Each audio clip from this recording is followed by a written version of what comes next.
Oui, je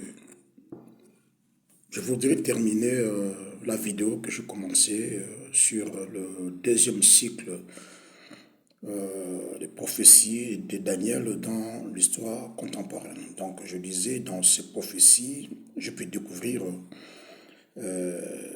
l'architecture de l'actuelle politique internationale. Donc, l'ossature essentielle de l'actuelle politique internationale que je suis en train de scruter, de décrypter par rapport à la prophétie de l'Écriture.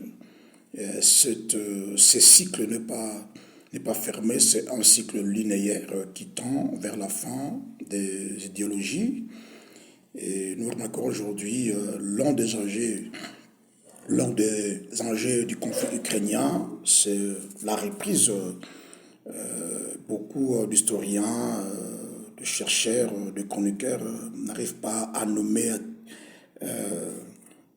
par de maîtres mots que nous sommes dans la logique d'une guerre froide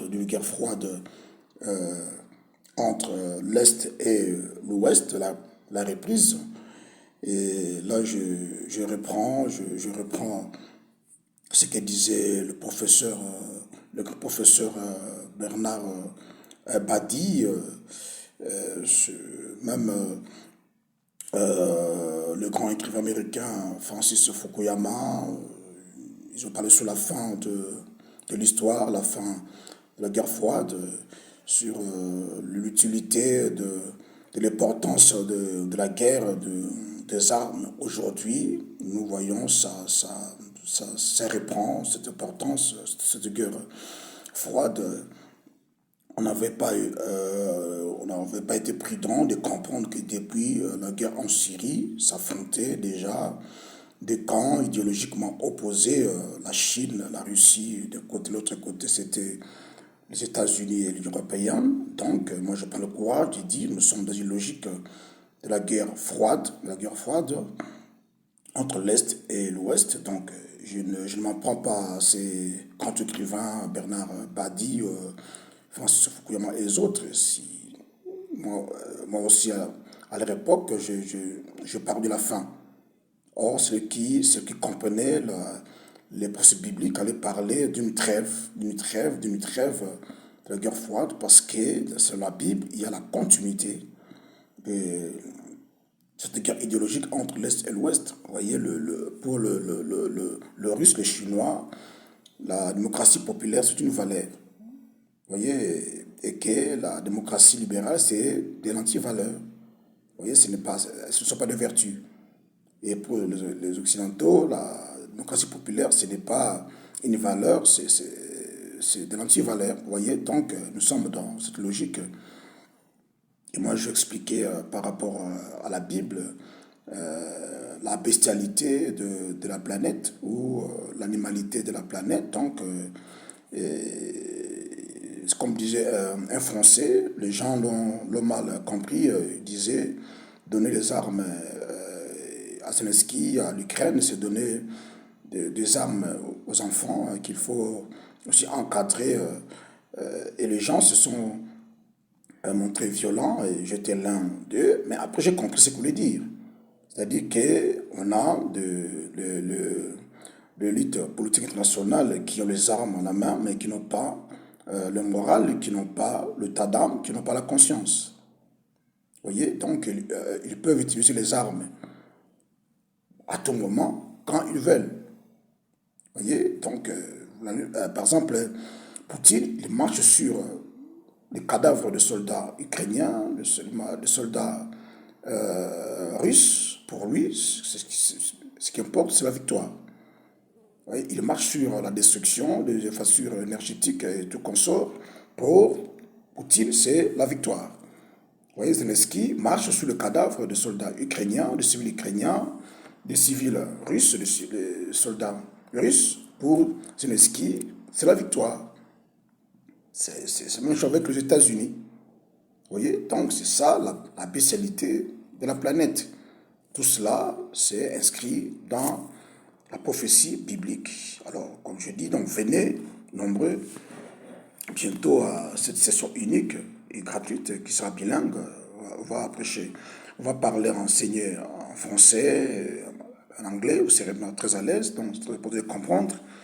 Moi, je ne me prends pas ces gens parce que j'ai compris que tout cela a été mentionné en avance dans les prophéties bibliques, dans les visions de Daniel. Nous sommes dans le deuxième cycle qui est linéaire, c'est qui tend vers la fin des idéologies. Comme j'ai dit, la seule idéologie restera, ça sera le judaïsme qui va conscientiser le monde entier et nous entrons dans une paix perpétuelle. Donc les Juifs sont concernés parce que c'est un peuple qui a une mission très importante, non seulement s'acharner sur Israël, mais aussi de prendre le Tanakh pour expliquer au monde ce message d'espoir que Dieu est en train de faire passer le monde dans une transition par des crises mondiales pour atteindre le dernier ordre mondial qui sera, comme je nommé ça, la Pax israélienne autrement, dans laquelle il n'y aura plus question des affrontements idéologiques. Donc nous sommes dans une logique de la guerre froide.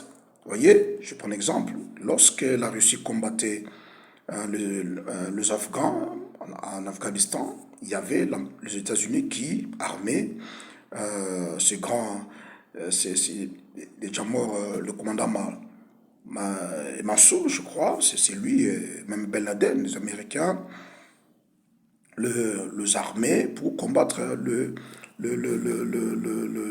Russe. Donc, aujourd'hui, en Syrie, pour soutenir Bachar al-Assad, le Russe soutenait Bachar al-Assad. De l'autre côté, le rebelle était soutenu par les Américains et les Européens. Donc, ce sont des guerres à procuration, à pays interposés, ce qui se passe en Ukraine. Donc, Zelensky, bon, c'est pour un peu caricaturer, c'est le nouveau Mansour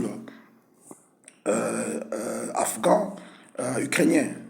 Voyez. Donc la Russie se bat sur le terrain contre l'Ukraine. Il y a les États-Unis qui est à l'extérieur du terrain, qui essaie de dépouiller militairement la Russie, l'Ukraine contre la Russie. Donc c'est une guerre, moi je peux le courage de le dire, c'est une guerre froide, véritablement une guerre froide, va se pérenniser jusqu'à le temps d'Israël. C'est la prophétie biblique. Vous voyez, donc c'est très important de le dire, avec courage, il faut le dire. Je ne m'en prends pas aux autres, mais je dis, si j'étais au célèbre époque, j'allais commettre une erreur de dire la fin.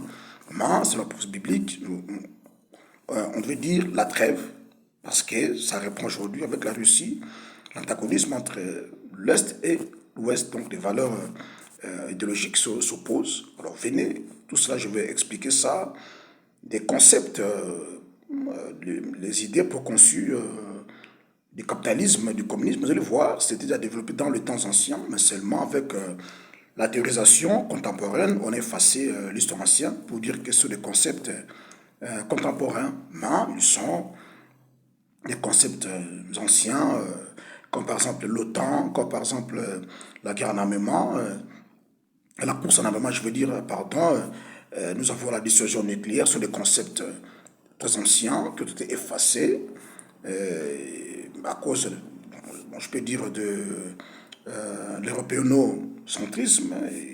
On commence l'histoire à partir du contemporain. C'est des concepts anciens qui ont été développés depuis le de Daniel, dans laquelle squelette, Dieu a donné l'essentiel, le condensé, la politique internationale. Donc venez, comme je dis, avec pragmatisme, je vais démontrer que l'histoire de l'humanité a été écrite à l'avance avec un message d'espoir, que tout cela prendra fin, c'est qu'on voit à Taïwan, en Ukraine, ces destructions, ce nombre de morts, prendra fin avec la Pax israélienne. Vraiment, d'ici là, portez-vous bien, à la prochaine.